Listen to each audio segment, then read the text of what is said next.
Hey guys, it's Jason here from Headfirst. I recently completed a mod on one of the little Marshall Studio series, the JTM45. It's just such a cool looking amp.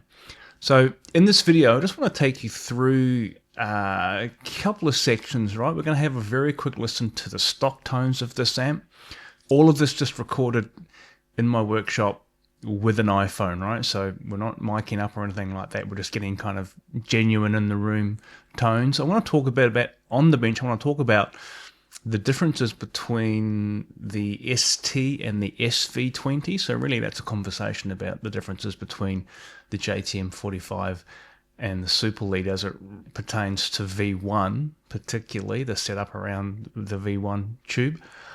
And we are going to put a pre-tone stack José master volume into this amp. So I'm going to talk about that as well, and I'll show you kind of how I do a master volume like that in this style of amp. And then finally we'll have a listen to the completed tones, which in this amp we have done the full José treatment with an extra gain stage, which is configurable with its own gain pot, and you can push pull on that pot to bring the extra gain stage in and out, and obviously the José master volume there as well.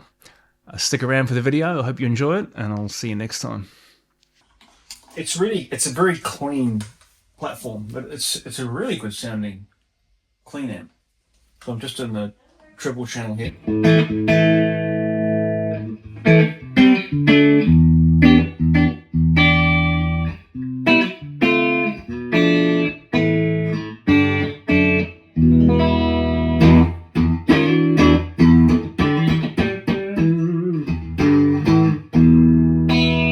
Okay, what we're zooming in on here is V1, right? So a couple of things I want to talk about. This is the board having been converted to a Super Lead spec, or let's call it an SV20 spec. So the first thing to note here, and I don't believe this was the case before the ST20 came out, but you can see Marshall now have a single board that can do both amps, an SV20 and an ST20. So what I want to talk about in terms of what's going on here is really the differences with respect to the JTM45 and the Super Lead front end, because they're not that different.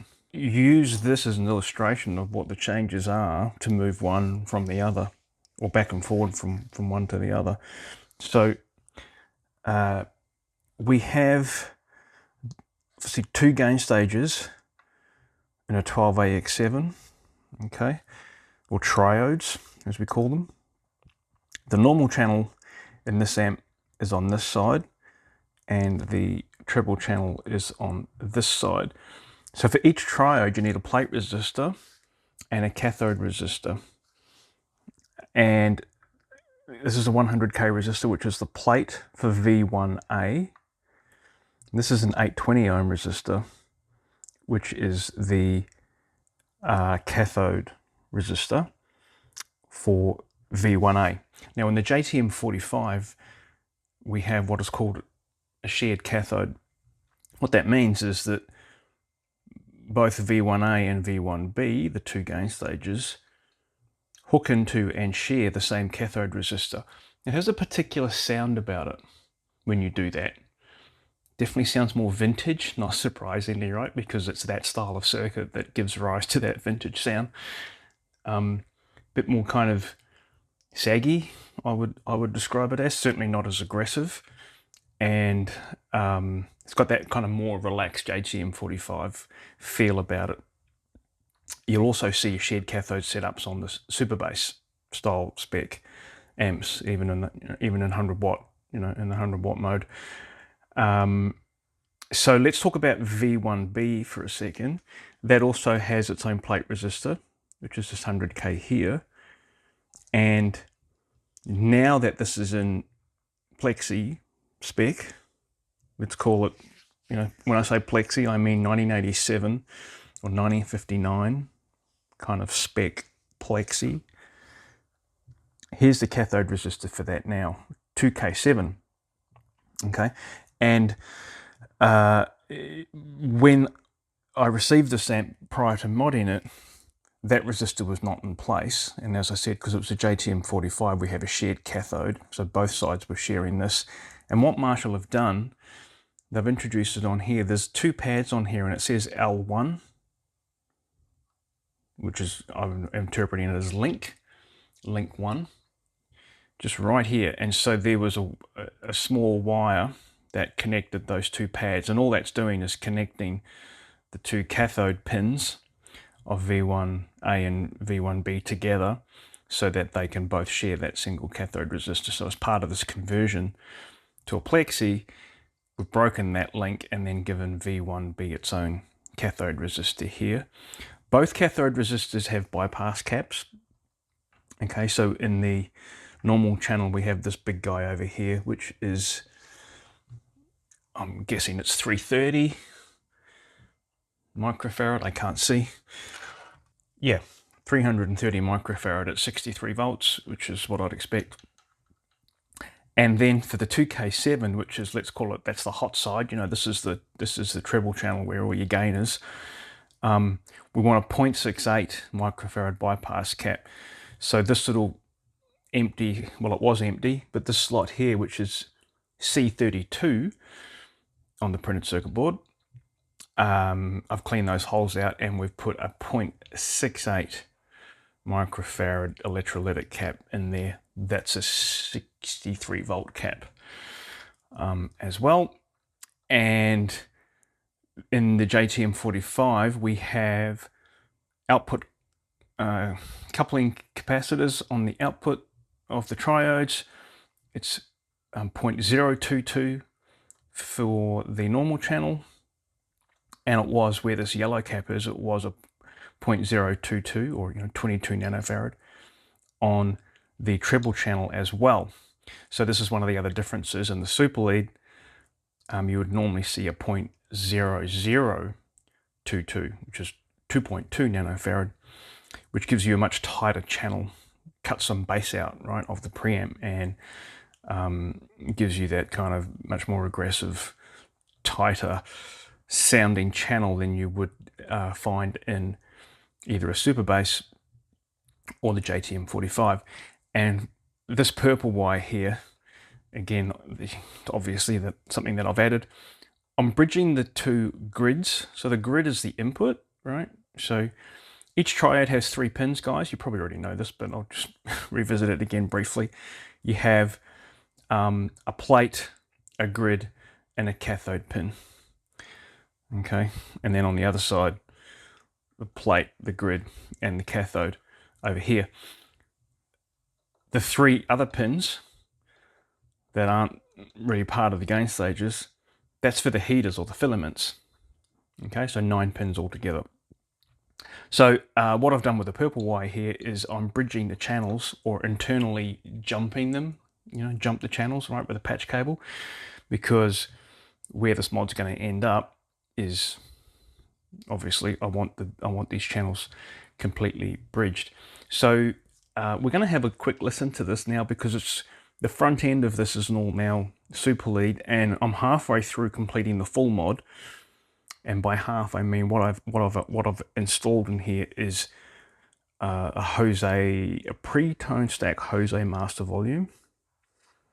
Okay, pre-tone stack master José with diodes, and but without the extra gain stage. Ultimately, this amp's going to have an extra 12AX7 put in it, and it's going to end up very much like what my buddy Shay and I refer to as a Husansky mod. So the mod that we did for Mark Husansky when I was in Indiana, I guess it was 2024, maybe in the middle of 2024. This is where this amp's kind of going to end up. But it occurred to me that I wanted to give you guys a listen to this as it is, because this is pretty much, I know it's not exactly the same because they have some differences, but this is pretty similar to the 9059 hand-wired modified, in that it doesn't have an extra gain stage, but it has a pre-tone stack master. And Marshall have done some other things in that amp to increase the gain a little bit. I think they have 220k plate resistors rather than the stock 100k. But this is actually, if you just put a pre-tone stack Master Jose in a standard plexi, it's a great rock amp. Certainly not a metal amp, but it's a great rock amp.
Okay, so I know you're all going to go, oh man, he didn't show the master volume.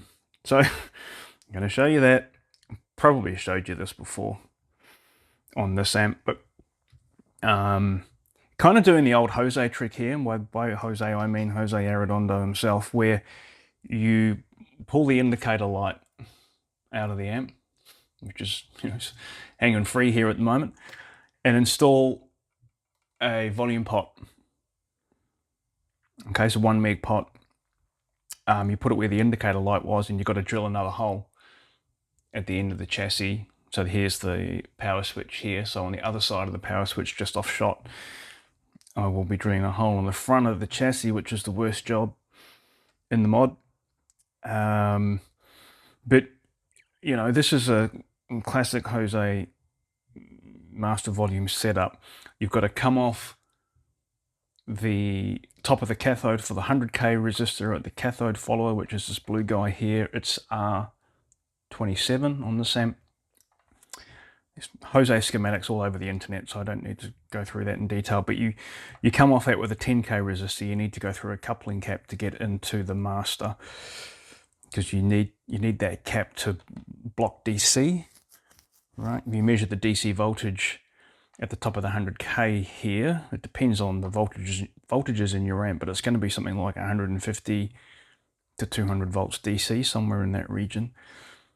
So you need a cap there to block it, so only AC, your guitar signal, will pass through. You've got the volume here, we've got some diodes on there, and from the wiper of this we then go into the tone stack. So the way that you do this on one of these amps, and I have shown this before I'm sure, with one of the SV20 mods, is this is the tone stack here, and on this amp it's C103 and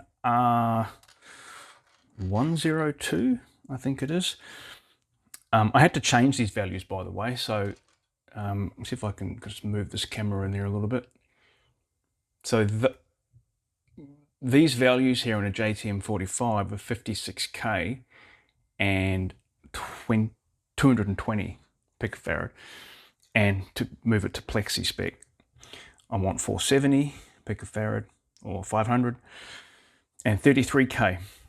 But in any event, to get the master volume into the circuit, you've got to put it in between the cathode follower output and the input into the tone stack. So you've got to lift the two legs on one side of these guys, so you come out of there into the volume, out of the volume, back into the tone stack, and then you'll be cooking with gas.